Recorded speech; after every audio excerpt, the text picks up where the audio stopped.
Welcome back to Duffey Woodcraft. This week we're doing our very first Gumball Projects video. Put your quarter and what will it be? Gumball Projects with Duffey.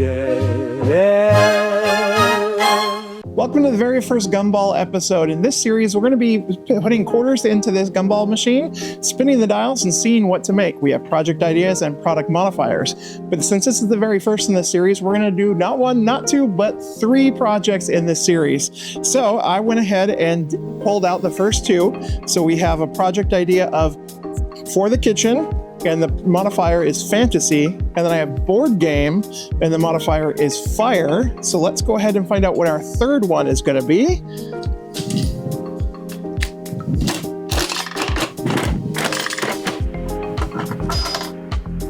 I've organized as the project idea, and the modifier is trees. Well, this is going to be fun, so let's go ahead and move forward. The first thing we're going to do is go ahead and come up with some different ideas. Now, what I like to do occasionally is to go into ChatGPT and just kind of give me some ideas of different products that I can make out of wood, or different things that I could maybe throw on the CNC and then go from there. So I went ahead and did that, and it gave me a good list here.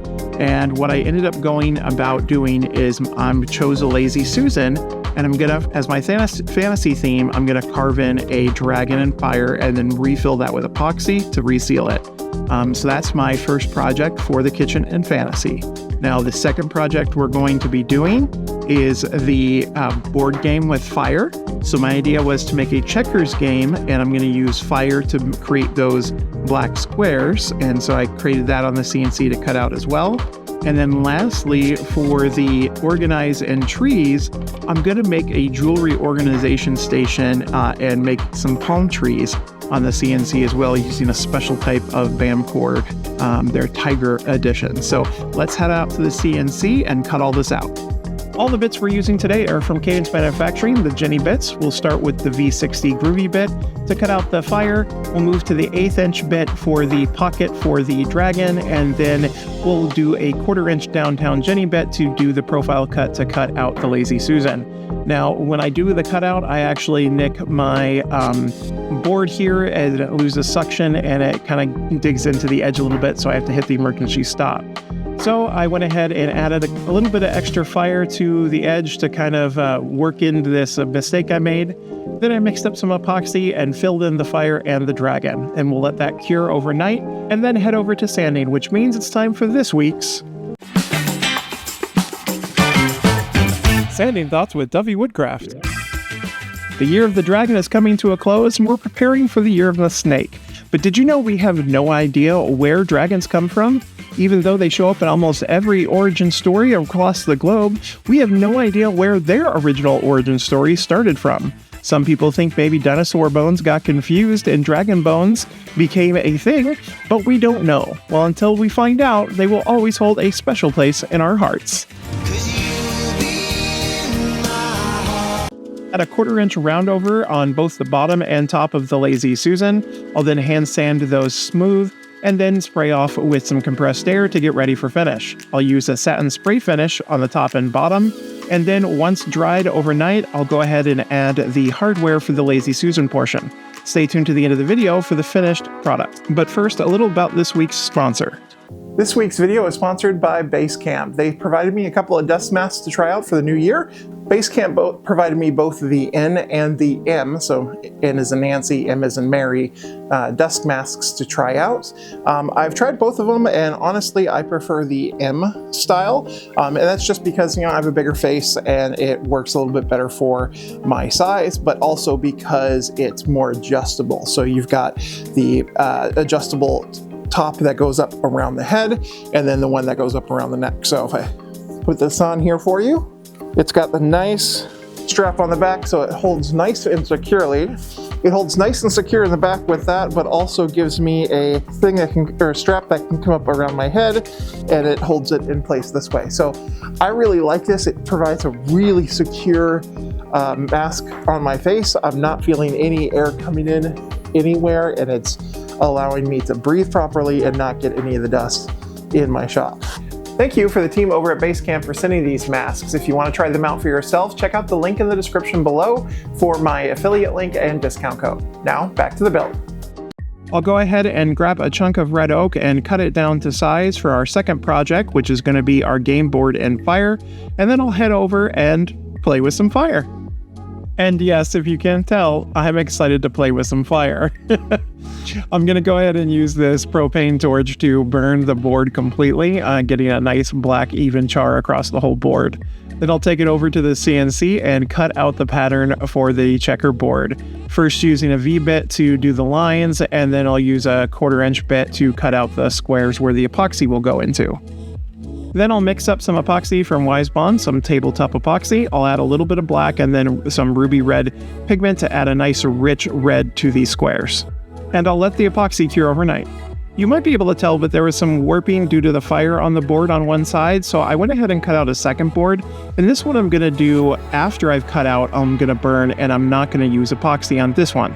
The board warped originally due to the heavy burning that I did, so I'm doing a lot lighter of a pass this time around. I'll then sand the board to remove the extra charring. Next, it's time to do the clear coat on the epoxy board, so I'll go ahead and mix up some clear epoxy and put it through the pressure chamber to remove any bubbles. Look at the bubbles. I'll make sure to be very careful not to introduce any new bubbles when pouring onto the surface. And I made a mistake and had to do a second batch because I didn't make enough the first time. Once I was all finished and it was cured, I took it over and added a 1/4" round over bit again to the bottom and top. And then it's a quick sand up to 400 grit on the epoxy board and 220 on the other, and then I'll spray lacquer finish both of these pieces. Again, stay tuned to the end of the video for the reveal of this project. Now, let's do our third project. For the tree organizer project, this is a simple profile pass on the CNC. I'm using the 1/8" downtown Jenny bit from Cadence Manufacturing, and we'll cut out the trees, the base, and what will be the hammock for this project. From this angle, you can really see that BAMX Tiger is going to be really cool for this project. I'll use a multi-tool to go ahead and cut off the tabs for the project to cut it out of the board. I'll then take it over to the router table and add an 1/8" round over to all of the pieces. To go with this whole island idea that I have for this project, I want to do a hammock made from wood that will string between the trees. So I'm resawing a piece of the BAMX on my bandsaw, and then I'll take it on over to the drum sander and sand it down to a less than a 1/16 of an inch. And then I'm going to do basically the poor man's version of steam bending. So I'm going to get this piece wet so it's soaked all the way through. I'll warm it up with my heat gun, and then I'm going to rubber band and bungee it around this cylinder object while continuing to heat it up off and on so that it warms up the fibers and creates this rounded look. While that dries overnight, I'll go ahead and do some finish sanding on all the pieces, and then once dry, take it off. Now I just needed to come up with my final alignment of the trees, so I'll use some blue chalk to mark where I want them to be, and then I'll drill the holes for those pieces on the board. And then I'll use some CA glue inside the hole where the dowels are going to be, and then some wood glue on the bottom of the tree to where it will interface with the board itself. The CA glue provides the clamping pressure needed while the wood glue dries. And finally, I'll rub some tung oil on this project to finish it, which brings us to the end and the reveal of all three projects.